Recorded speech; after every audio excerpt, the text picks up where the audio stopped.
Okay, we'll kick off. We have limited time. Good morning, good afternoon, everyone.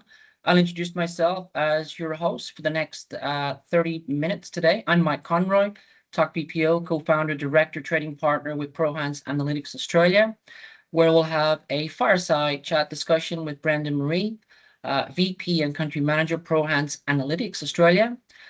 We will be discussing how to potentially navigate the new right to disconnect legislation for employees and employers outside the normal working hours and share what potential solutions and tools can be used to address this new legislation.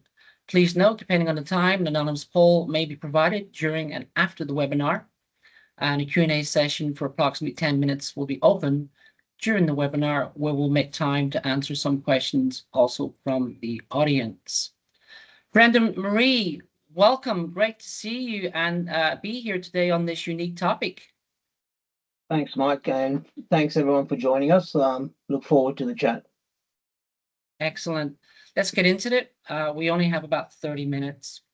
So the right to disconnect legislation in Australia allows employees to refuse to monitor, read, or respond to related content outside their working hours, unless that refusal is unreasonable, which can be decided on a case-to-case basis.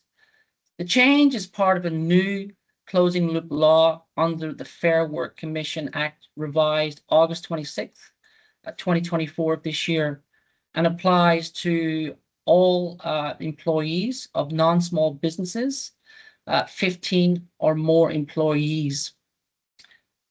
Finally, if non-compliance is not adhered to, fines orders made by the Fair Work Commission in relation to the right to disconnect may result in pecuniary penalties being made against the employer or the individual, the amounts of which are currently up to $93,900 for corporate employers and $18,780 for individual employers.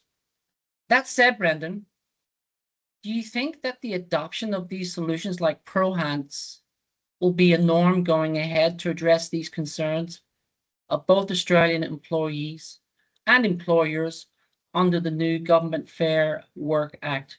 Over to you, Brendan.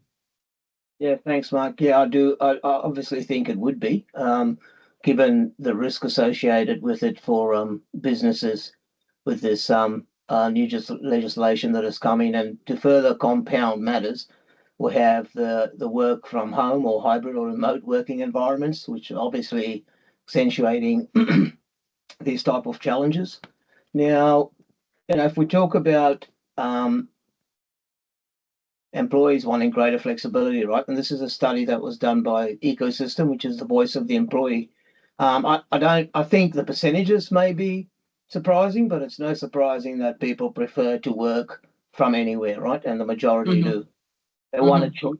They want a choice of their work location, 50%, and then people want flexible hours. And then only 15% are happy with the traditional hours, right? Now, if we talk about 41% want to choose flexible hours, it's challenging enough trying to stay compliant and managing the right to disconnect. But how do you actually do that when people want to choose their flexible work hours? How do you know they have the right to disconnect? If you look at some people, wanting to choose the flexible hours, you can talk about developers. They don't necessarily want to be working from 9 till 5 or even from 10 till 3 in the afternoon. Those type of people want to be there at 10 till 5 in the morning. That's just how they prefer to work. And then again, that's generalization, right? Some of them may not want to work like that. They may want to work other hours. So you've got a whole range of complexities that have been added into this because of the challenges that's associated with it, right? And you look at things like employee burnout. How do you measure that? Early signs of disengagement. Very, very hard to manage these type of things, right? And you go on and you can talk about unaccounted absenteeism. You can talk about things like lost output or obviously byproducts from burnout or not burning out is low or high productivity. And Mm-hmm. again, how do you actually manage that? Data applies to just about everything in life, right? Yeah. We measure everything. Everything's data driven.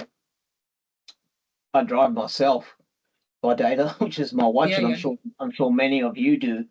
So, it begs the question, why aren't we using data to actually look at these type of things that the governing of risk and compliance? Okay. Okay.